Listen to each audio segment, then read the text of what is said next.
Hello everyone. MRB pharmacist exam ப்ரிப்பரேஷனுக்காக ஒரு mock test வந்து இப்போ ஸ்டார்ட் பண்ணியிருந்தேன். இதில் டோட்டலாக 10 டெஸ்ட்டு. இதில் ஃபஸ்ட்டு டெஸ்ட் வந்து நேற்று செப்டம்பர் 24 ஸ்டார்ட் ஆச்சு. ஸோ இன்னும் யாராவது ஜாயின் பண்ணாமல் இருந்தீங்கன்னா, இன்ட்ரெஸ்டாக இருந்தீங்கன்னா நீங்கள் ஜாயின் பண்ணிக்கலாம். ஸ்க்ரீனில் தெரியிற வாட்ஸ்அப் நம்பரை காண்டாக்ட் பண்ணுங்கள். அண்ட் இந்த வீடியோ எதுக்காக அப்படின்னு பார்த்தீங்கன்னா, இந்த மார்க் டெஸ்ட்டில் ஜாயின் பண்ணவங்க பார்த்தீங்கன்னா அவங்களுக்கு ஸ்கோர்ஸ் எல்லாம் இப்போ ரீசெண்டாக ரிலீஸ் பண்ணியிருந்தேன் இன்றைக்கி காலையில். ஸோ அதில் ஒரு சில பேர் நம்மளை எப்படி இம்ப்ரூவ் பண்ணிக்கிறது சார், ஸோ அதை பற்றி கொஞ்சம் சொன்னிங்கன்னா ஹெல்ப்ஃபுல்லாக இருக்குன்னு சொன்னாங்க. ஸோ இது ஒரு வீடியோ போட்டால் எல்லாருக்கும் அந்த சேம் டீட்டெயில் எல்லாருக்கும் கிடைக்கும். ஸோ உங்களை நீங்கள் இம்ப்ரூவ் பண்ணணும்னு நினைக்கிறவங்க இந்த டிப்ஸை ஃபாலோ பண்ணி you can improve your scores also. So score வந்து முக்கியமே கிடையாது. ஃபர்ஸ்ட் ஆஃப் ஆல் நீங்கள் இப்போ வந்து மார்க் டெஸ்ட் 1ல் டோட்டல் 100 மார்க்ஸ். நீங்கள் வந்து 50 எடுத்தால் கூட போதும், 40 எடுத்தால் கூட போதும். It's not a huge thing. அதாவது நீங்கள் வந்து ஒரு 80 எடுத்தால் தான் உங்களுக்கு வந்து கான்ஃபிடன்ஸ் வரும், மோட்டிவேஷன் வரும், அப்பெல்லாம் நினைக்கக்கூடாது. ஏன்னா இதே கொஷின் பேப்பர் வந்து எம்ஆர்பியில் கொடுக்க போகிறது கிடையாது. இது வந்து ஒரு ரேண்டம் கொஷின் பேப்பர் இல்லையா? ஸோ இது வந்து ரேண்டமாக நான் சூஸ் பண்ண கொஷின்ஸ். ஸோ எம்ஆர்பி சைட்லேருந்து இதே மாதிரி வரும், இதே மாதிரி டிஃபிகல்ட்டியோட வரும் அப்படின்னு எக்ஸாக்டாக சொல்ல முடியாது. ஸோ இது வந்து ஒரு ஒரு இண்டிகேட்டிவ் டெஸ்ட்டாக தான் நீங்கள் பார்க்கணும். ஸோ பேசிக்கலி இதில் என்ன பண்ணணும் அப்படின்னா, நீங்கள் இந்த வீடியோவில் வந்து டோட்டலாக 5 டிப்ஸ் வந்து சொல்கிறேன். ஸோ ஃபர்ஸ்ட் ஒன் என்ன அப்படின்னா, அனலைஸ் யுவர் செல்ஃப். இந்த டெஸ்ட்டுக்கான ரீசன் வந்து நீங்கள் ஹை ஸ்கோர் எடுக்கணுங்கிறது இந்த டெஸ்ட்டோட ரீசன் கிடையாது. இந்த டெஸ்ட்டோட ரீசன் நீங்கள் எந்த சப்ஜெக்டில் வந்து நீங்கள் ஓரளவுக்கு கிளாரிட்டியாக இருக்கீங்க, எந்த சப்ஜெக்ட் வந்து உங்களுக்கு அதிக ஸ்கோர் கொடுக்குது, இல்லை எந்த சப்ஜெக்டில் நீங்கள் வந்து வீக்காக இருக்கீங்க, இந்த மாதிரி வந்து உங்களை நீங்களே அனலைஸ் பண்ணணும். இப்போ மார்க் டெஸ்ட் 1 நேற்று நடந்துச்சு. ஸோ அந்த பிடிஎஃப் ஃபைல் எல்லாருமே வச்சுருப்பீங்க.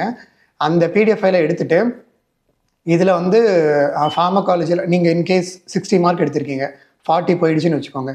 அந்த 60 மார்க்ஸ் எடுத்ததை ஃபஸ்ட்டு என்னென்ன சப்ஜெக்ட்னு பாருங்கள். ஓகே, இந்த சப்ஜெக்டில் இப்போ ஃபார்மகாலஜியில் ட்ரக்ஸ் ஆக்டிங் அண்ட் சிஎன்எஸில் ஒரு 3 கொஷின் வந்துருந்துச்சு, 3மே நான் கரெக்டாக பண்ணிட்டேன் அப்படின்னா, okay drugs acting and CNS பற்றி கேட்டால் நம்மளால் ஆன்சர் பண்ண முடியுது, அதுவும் கரெக்டாக இருக்குது அப்படிங்கிறது நமக்கு தெரிய வரும். இந்த மாதிரி எல்லா சப்ஜெக்டையும் நீங்கள் அனலைஸ் பண்ணணும். இப்போ ஃபார்மகாலஜியில் மேபி ஆட்டோகாய்ட்ஸ் டாப்பிக்லேருந்து ஒரு கொஷின் வந்துச்சு, அது நம்ம வந்து சரியாக பண்ணலை, இல்லை அதில் ஐடியாவே கிடைக்கல அப்படின்னா இதை தான் நீங்கள் வந்து அனலைஸ் பண்ணணும்.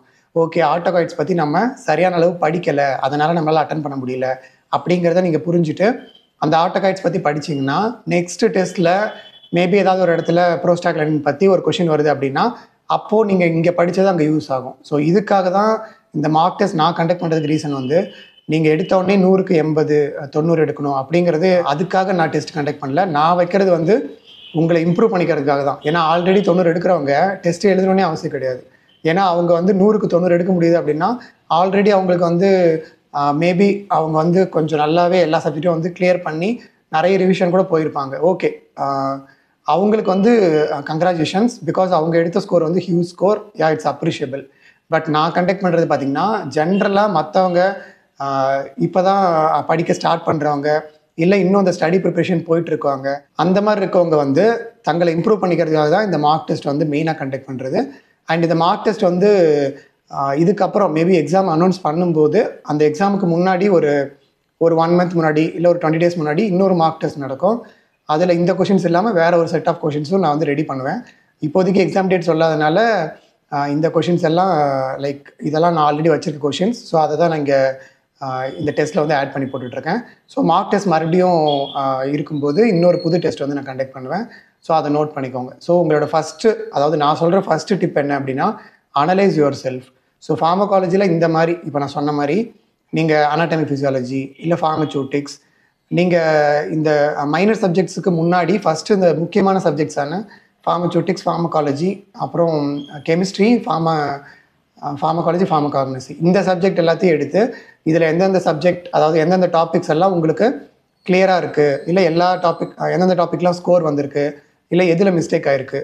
இப்போ ஃபார் எக்ஸாம்பிள் காக்னசியில் வந்து ஏதாவது ஒரு பிளான்ட்டோட பயாலஜிக்கல் சோர்ஸ் தெரியல அப்படின்னா, ஓகே நம்ம வந்து சோர்ஸஸ் வந்து இன்னும் கொஞ்சம் ஃபோக்கஸ் பண்ணி படிக்கணும், இல்லை ஞாபகம் வச்சுக்க ட்ரை பண்ணணும் அப்படிங்கிறது ஒரு பாயிண்ட்டாக நீங்கள் எடுத்துக்கணும். இந்த மாதிரி நீங்கள் அட்டன் பண்ண அந்த 100 கொஷின்லையும் உங்களை நீங்களே வந்து அனலைஸ் பண்ணிக்கணும். ஸோ இதுதான் ஃபஸ்ட்டு டிப். இதுக்கு அடுத்தது செகண்ட் ஒன் பார்த்தீங்கன்னா, notice that where you are weak. So நீங்கள் வந்து எந்த இடத்துல வீக்காக இருக்கீங்க அப்படிங்கிறத வந்து நோட் பண்ணி வச்சுக்கணும். ஃபார் எக்ஸாம்பிள் ஃபார்மசூட்டிக்கல் ஜூரிஸ்ப்ரூடென்ஸ் அந்த சப்ஜெக்டில் லா பற்றி கேட்கும்போது எனக்கு எல்லா கொஷினுமே தப்பாச்சு அப்படின்னா, நீங்கள் லா பற்றின அதாவது லா இல்லை ஏதாவது பில் ஆக்ட் இந்த மாதிரியான விஷயங்களை பற்றி நிறைய படிக்க வேண்டியிருக்கும். ஸோ இந்த மாதிரி எந்த இடத்துல நீங்கள் வீக்காக இருக்கீங்க அப்படிங்கிறத மார்க் பண்ணி வச்சுக்கணும். ஸோ அனலைஸ் பண்ணும்போது உங்களுக்கு இந்தந்த டாபிக்ஸ் எல்லாம் கிளியராக படிக்கணும்னு தெரியும். அதுக்கப்புறம் எந்தெந்த இடத்துல வீக்காக இருக்கீங்க, ஸோ நியர்லி ரெண்டுமே சேம் தான். ஸோ வீக்காக இருக்கிற போர்ஷன்ஸை வந்து நோட் பண்ணி வச்சுட்டு அதை இன்னும் கொஞ்சம் இம்ப்ரூவ் பண்ணுறதுக்கு ட்ரை பண்ணணும். ஸோ இப்படி டெய்லி நீங்கள் இம்ப்ரூவ் பண்ண தான் ஃபைனலாக மேபி இன்னொரு 2-3 months ஆர் எப்போ வேணாலும் எக்ஸாம் வரும். ஸோ அந்த எக்ஸாம் வரும்போது அந்த இடத்துல உங்களுக்கு வந்து ரிசல்ட் கொடுக்கும். ஸோ இமீடியட்டாக வித்தின் 2 days 3 daysல ரிசல்ட் சேஞ்ச் ஆகணும். நான் 60லேருந்து டக்குன்னு 90க்கு போகணும் அப்படிலாம் வந்து எய்ம் பண்ணக்கூடாது. 60லேருந்து கொஞ்சம் கொஞ்சமாக இன்க்ரீஸ் பண்ணி 60லேருந்து 90 போனீங்கன்னா I am very happy. But அந்த ஸ்கோருக்காக நான் வந்து கண்டக்ட் பண்ணல. உங்களை நீங்களே தெரிஞ்சுட்டு இம்ப்ரூவ் பண்ணிக்கோங்க. ஸோ கொஞ்சம் கொஞ்சமாக இம்ப்ரூவ் பண்ணுங்கள். நீங்கள் ஃபஸ்ட்டு டெஸ்ட்டில் என்னெல்லாம் மிஸ்டேக் பண்ணீங்களோ அதை வந்து 10வது டெஸ்ட்டில் பண்ணாமல் இருந்தீங்கனாலே இட்ஸ் அ சக்ஸஸ். ஸோ நீங்கள் ஒவ்வொரு டெஸ்ட்லையும் உங்களோட ப்ராக்ரஸை வந்து நீங்களே வந்து நோட் பண்ணிக்கணும். ஸோ இது வந்து செகண்ட் டிப்ஸு. நெக்ஸ்ட்டு 3வது, study the weak areas. So first 3 பாயிண்ட்டுமே சிமிலர் தான். ஸோ வீக் ஏரியாஸ் எது எதுன்னு ஐடென்டிஃபை பண்ணிங்களோ எல்லாத்தையுமே ஒரு நோட்டோ இல்லை லேப்டாப் ஆர் மொபைல் வச்சுருந்தீங்க அப்படின்னா எல்லாத்தையுமே மார்க் பண்ணி வச்சுட்டு ஒரு 1 day இதுக்குன்னே டைம் கொடுத்து வீக் ஏரியாஸை மட்டுமே படிங்க. அதாவது ஜென்ரலாக படிக்கிறது வேறு, வீக்காக இருக்கீங்க இல்லையா. ஃபார் எக்ஸாம்பிள் ஏதோ ஒரு டாபிக் இருக்குது, கெமிஸ்ட்ரியில் வந்து ஸ்ட்ரக்சர் பற்றின கொஷின் கேட்டாலே எனக்கு தெரியல அப்படின்னா ஃபஸ்ட்டு சிலபஸ் எடுத்துக்கோங்க. ஸோ சிலபஸில் எப்படியும் இந்த ஸ்ட்ரக்சர் இருக்க காம்பவுண்ட்ஸ் பார்த்திங்கன்னா ஒரு 50க்குள்ளே தான் இருக்கும். அந்த காம்பவுண்ட்ஸ் எல்லாத்தையுமே எழுதி வச்சுக்கோங்க. ஒவ்வொரு கேட்டகரி என்எஸ்ஐட்ஸ், இதில் வந்து ஆஸ்பிரின் இருக்குது, பேராசிட்டமால் இருக்குது, அப்புறம் ஆன்டி பார்க்கின்சன்ஸில் இது இருக்குது. இந்த மாதிரி ட்ரக்ஸ் நேமை எழுதி வச்சுட்டு லேப்டாப் இருந்தால் ரொம்ப ஈஸி. ஏன்னா கொஞ்சம் கம்பேர் பண்ணி பார்க்க ஸ்க்ரீன் ஓப்பன் பண்ண ஈஸியாக இருக்கும். லேப்டாப் இல்லாதவங்க மொபைல்லே பாருங்கள். ஸோ மொபைலில் வந்து ஓப்பன் பண்ணிவிட்டு ஸ்ட்ரக்சர் ஆஃப் அல்ப்ராசோலம், ஸ்ட்ரக்சர் ஆஃப் டயாசிபம் போட்டு ரெண்டுத்துக்கும் என்ன டிஃப்ரென்ஸ்னு நோட் பண்ணுங்கள். கிட்டத்தட்ட ஒரே மாதிரி ஸ்ட்ரக்சர் தான் இருக்கும். ஆனால் வந்து ஏதாவது ஒரு குரூப் தான் வேரி ஆகும். அந்த குரூப்பை அல்ப்ராசோலமில் வந்து இந்த குரூப் இருக்குது, ஸோ எழுதி வச்சுக்கணும். ஆனால் டயாசிபமில் இந்த குரூப் வந்து ஆப்சென்ட். இப்படி எழுதி வச்சு அந்த இடத்த வந்து நீங்கள் இப்போ சால்வ் பண்ணுறீங்க. ஸோ வீக் ஏரியாவை நீங்கள் இப்போ ஸ்ட்ராங் ஏரியாவாக மாற்றிட்டீங்க. ஸோ இதுதான் ரொம்ப முக்கியமானது. எந்த ஏரியா உங்களுக்கு வீக்காக இருக்கோ அதை வந்து ஸ்டடி பண்ணி ஸ்ட்ராங் பண்ணணும். இது வந்து கெமிஸ்ட்ரிக்கு. இதே மாதிரி எல்லா டாப்பிக்லையும் வீக்காக இருக்கிறத வந்து ஐடென்டிஃபை பண்ணியிருப்பீங்க, அதை வந்து ஸ்ட்ராங் பண்ணிக்கோங்க. ஸோ வீக்காக இருக்கிறத வந்து கொஞ்சம் அதை நிறைய படிச்சிங்க அப்படின்னா ஸ்ட்ராங் ஆகிடுவீங்க. ஸோ அதை பார்த்துக்கோங்க. இது வந்து 3rd tip. Next 4th tip என்னென்னு பார்த்தீங்கன்னா, study the major subjects. So இது ரொம்ப ரொம்ப முக்கியமான பாயிண்ட்டு. ஏன்னா இந்த எம்ஆர்பி எக்ஸாமில் பார்த்தீங்கன்னா மேஜர் சப்ஜெக்ட்ஸ்ன்னு சொல்லி ஒரு சிலது இருக்குது. அதுலேருந்து தான் வந்து மெஜாரிட்டியான கொஷின்ஸ் வந்து வரும். அதனால தான் அதை மேஜர் சப்ஜெக்ட்ஸ்னே சொல்கிறோம். ஸோ இதில் முக்கியமானது pharmaceutics, pharmacology, pharmacognosy, chemistry. So இதில் வந்து சூட்டிக்ஸ்லேயும் கெமிஸ்ட்ரிலையும் நிறைய வரும். அப்புறம் காலஜி காக்னசியில் வந்து அதுலேயும் கொஞ்சம் அதிகம் தான். ஸோ கிட்டத்தட்ட அந்த 4 சப்ஜெக்ட்லேருந்து பார்த்தீங்கன்னா ஒரு 70 to near to 70% of questions வந்து இந்த 4 சப்ஜெக்ட்லேருந்து வந்துடும். மீதி இருக்கக்கூடிய 30 to 35, 40 அந்த அளவு கொஷின்ஸ் தான் மீதி இருக்கக்கூடிய எல்லா சப்ஜெக்ட்லேருந்தும் கேட்பாங்க. ஸோ இந்த 4 சப்ஜெக்ட் நீங்கள் நல்லா தெளிவாக தரவாக இருந்தாலே நீங்கள் வந்து 70 கிட்ட வந்து போக முடியும். அப்படிங்கும்போது இந்த சப்ஜெக்டை வந்து ஃபஸ்ட்டு, அதாவது இந்த வீக் ஏரியா இதெல்லாம் ஐடென்டிஃபை பண்ணுங்கள். இதெல்லாம் சைட் பை சைடு இருக்கட்டும். இந்த மேஜர் சப்ஜெக்ட்ஸை வந்து படிக்கிறதுக்கு அதுக்குன்னு வந்து ஒரு தனி டைம் வந்து ஒதுக்கி அதையும் நல்லா படிச்சுக்கோங்க. இப்போ காக்னசிலாம் நீங்கள் வந்து ஈஸியாக ஸ்கெடியூல் போட்டு ஈஸியாக முடிச்சிடலாம். ஏன்னா அதில் பிளான்ட்டோட நேம் வந்து பர்டிகுலராக கொடுத்துட்டாங்க. ஸோ ஒரு நாளைக்கு ஒரு 3 பிளான்ட் 4 பிளான்ட் வந்து நான் படிக்க போகிறேன் அப்படின்னு சொல்லி ஃபிக்ஸ் பண்ணிவிட்டு அந்த 4 பிளான்ட்டை வந்து நல்ல தரவாக, ஓகே பயாலஜிக்கல் சோர்ஸ் வந்து உங்களால் எப்படி ஞாபகம் வச்சுக்க முடியுமோ அப்படி ஞாபகம் வச்சுக்கோங்க.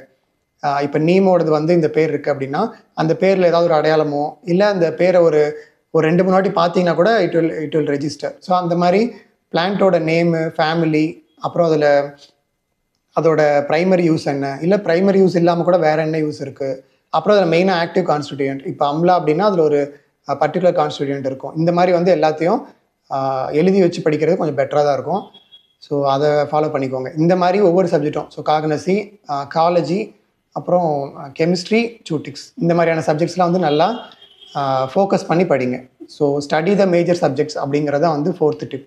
இதுக்கு அடுத்தது 5th tips, use multiple source for studying. So நீங்கள் படிக்கிறதுக்கு மல்டிபிள் சோர்ஸ்னால் வந்து நீங்கள் படிக்கிறதுக்கு தேவையான மெட்டீரியல். ஸோ நீங்கள் இப்போ ஒரு புக்கு வச்சுருக்கீங்க, ஃபார்மகாலஜிக்கு உங்ககிட்ட பத்மஜா உதயகுமார் புக் இருக்குது, இல்லை சத்தோஷ்கர் புக் இருக்குது, இல்லை குட்மன் கெல்மன், ஏதோ ஒரு புக் இருக்குன்னு வச்சுக்கோங்களேன். அந்த ஒரு புக்கில் இருக்கிற கண்டென்ட் மட்டுமே படிச்சிங்கன்னா அதில் இல்லாத ஒரு கண்டென்ட் வேற ஒரு புக்கில் இருந்து எடுக்கப்பட்டுச்சு அப்படின்னா அப்போது ஃபார் எக்ஸாம்பிள் இப்போ ஆன்டி பார்க்கின்சன்ஸ் டிசீஸ் இருக்குன்னு வச்சுக்கோங்க. அதில் வந்து அமைன்டிடின்னு ஒரு ட்ரக் இருக்குது. இந்த ட்ரக்கோட யூஸ் வந்து அவங்க கொடுத்துருப்பாங்க, ஓகே, ஒரு புக்கில். இன்னொரு புக்கில் அந்த ட்ரக்கோட இன்னொரு யூஸ் வந்து இன்க்ளூட் பண்ணியிருப்பாங்க. ஸோ இப்போ இந்த புக்கை நீங்கள் படிக்கும்போது அதில் இருக்கிறது மிஸ் ஆக வாய்ப்பு இருக்குது. ஸோ இந்த மாதிரி வந்து மல்டிபிள் சோர்ஸஸ் வந்து படிங்க. இது புக்கு தான் கிடையாது, புக்கு டு புக்கு தான் வந்து மாற்றி மாற்றி படிக்கணும்னு கிடையாது. ஸோ ஓகே, ஒரு புக்கு இருக்குது, அது நல்ல புக்கு எல்லாமே கொடுத்துருக்காங்க, ஓகே. அது கூட இன்டர்நெட் சோர்ஸஸ், ஏன்னா இப்போ இன்டர்நெட் சோர்ஸில் வந்து கிடைக்காத விஷயங்களே இல்லை, எல்லாமே கிடைக்கும். ஈவன் ஒரு புக்கே இல்லாமல் கூட வெறும் இன்டர்நெட்டை வச்சு உங்களால் தரவாக வந்து ஒரு சப்ஜெக்டே வந்து படித்து முடிச்சிட முடியும். அந்தளவுக்கு வந்து நிறைய சோர்ஸ் வந்து இருக்குது. அதில் அதிகமாக நீங்கள் ஈஸியாக படிக்கணும்னா பிபிடி, ஸோ பவர் பாயிண்ட்டு, கூகுளில் போயிட்டு drugs for cardiovascular diseases, anti hypertensive drugs PPT அப்படின்னு போட்டிங்கன்னா பிபிடியாக வரும். அந்த பிபிடிக்குள்ளே போனீங்கன்னா சைடில் வந்து நிறைய பிபிடிஸ் வரும். இந்த மாதிரி பிபிடிஸாக யூஸ் பண்ணி நிறைய படிக்கிறதுக்கு ட்ரை பண்ணுங்கள். இது வந்து ஈஸியாக படிக்கிறதுக்கு. இன்கேஸ் பிபிடி இல்லாமல் கூட நோட்ஸ்னு போடுங்க, இல்லை பிடிஎஃப்னு போடுங்க, இல்லை anti hypertensive drugs pharmacology classification அப்படின்னு போடுங்க. நிறைய வெப்சைட்ஸில் நிறைய இன்ஃபர்மேஷன் வந்து கிடைக்கும். இல்லை இமேஜஸில் போனீங்கன்னா அதில் ஏதாவது குயிக்காக நம்ம ஞாபகம் வச்சுக்கிற மாதிரி கொஞ்சம் ஏதாவது டேபிள் போட்டு இல்லை ஈஸியாக புரிஞ்சுக்கிற மாதிரி நிறைய விஷயங்கள் வந்து பார்க்க முடியும். ஸோ இந்த மாதிரி வெறும் புக்கு மட்டும் இல்லாமல் இன்டர்நெட் சோர்ஸஸ், இல்லை வேறு ஏதாவது நோட்ஸு, ஸ்டடி மெட்டீரியல், இந்த மாதிரி வந்து எவ்வளோ, அதுவும் மெயினாக மல்டிபிள் சோர்ஸ் அப்படிங்கிறது மெயினாக மேஜரான சப்ஜெக்ட்ஸ்க்கு வந்து ஃபஸ்ட்டு கலெக்ட் பண்ணுங்கள். அதுக்கப்புறமா நீங்கள் மீதி இருக்கக்கூடிய சப்ஜெக்ட்ஸ் பண்ணாலும் இட்ஸ் ஆல்சோ குட். ஸோ முக்கியமாக இன்டர்நெட் சோர்ஸை வந்து ப்ரைமரியாக யூஸ் பண்ணிக்கோங்க. அப்புறம் உங்கள்கிட்ட இருக்கிற புக்கை யூஸ் பண்ணுங்கள். இன்கேஸ் உங்களால் அஃபோர்டபுளாக இருந்தால், அதாவது உங்களால் ஃபினான்ஷியலி வந்து நிறைய ஸ்பெண்ட் பண்ண முடியும்னா ஒரே சப்ஜெக்ட்டுக்கு 2-3 புக்கை கூட நீங்கள் படிக்கலாம் தாராளமாக. பட் அதுக்கெலாம் நிறைய ஸ்பெண்டிங் தேவைப்படும். ஸோ அதை வந்து மைண்டில் வச்சுக்கோங்க. ஸோ அஃபோர்டபுளாக இருக்கவங்க மட்டும் அந்த மாதிரி ட்ரை பண்ணலாம். இல்லாதவங்க இன்டர்நெட் சோர்ஸே வந்து மோர் தென் 90% வந்து it will be enough. So இந்த மாதிரி வந்து படிங்க. ஸோ ஓவரால் இந்த 5 டிப்ஸ் தான் இன்றைக்கி நான் வந்து இந்த மார்க் டெஸ்ட் எழுதிட்டுருக்கேன், இல்லை நீங்கள் எம்ஆர்பி எக்ஸாமுக்கு ப்ரிப்பேர் பண்ணிட்டுருக்கீங்க அப்படின்னா இதை வந்து ப்ரைமரியாக யூஸ் பண்ணிக்கோங்க. ஸோ ஃபஸ்ட்டு, அதாவது இப்போ சம்மரியாக சொல்லிடுறேன். First analyse your self. So உங்களை நீங்களே வந்து எவாலுவேட் பண்ணிக்கோங்க. நம்ம எவ்வளோ படிச்சிருக்கோம், எந்த சப்ஜெக்ட் வீக்காக இருக்குது, எது நல்லா ஸ்ட்ராங்காக இருக்கும், இதெல்லாம் வந்து மார்க் பண்ணி நோட் பண்ணி வச்சுக்கோங்க. ரெண்டாவது, note where your weak. So எங்கே வீக்காக இருக்குங்கிறத நோட் பண்ணி வச்சுக்கோங்க. ஒரு நோட்டில் எழுதி வச்சுட்டிங்க அப்படின்னா பின்னாடி வந்து அந்த டாப்பிக்லாம் படிக்கிறதுக்கு ஈஸியாக இருக்கும். தென் மூணாவது, study the weak areas. So இப்போ வீக் ஏரியாஸ்ன்னு நோட் பண்ணது எல்லாத்தையும் ஸ்டடி பண்ணுறதுக்கு ட்ரை பண்ணுங்கள். Use books or internet sources whatever available for you. So என்னென்ன உங்களால் பண்ண முடியுமோ எல்லாத்தையுமே ஸ்டடி பண்ணுங்கள். அது எந்த சோர்ஸாக இருந்தாலும் ஓகே, ஹேண்ட் ரிட்டன் நோட்ஸாக இருந்தாலும் ஓகே, இல்லை வேறு ஒருத்தங்களோட மெட்டீரியலாக இருந்தாலும் ஓகே, எப்படியா இருந்தாலும் மல்டிபிள் சோர்ஸ் யூஸ் பண்ணும்போது நிறைய இன்ஃபர்மேஷன் வந்து உங்களுக்கு கேதர் ஆகும். ஸோ நாலேஜ் வந்து டெவலப் ஆகும்.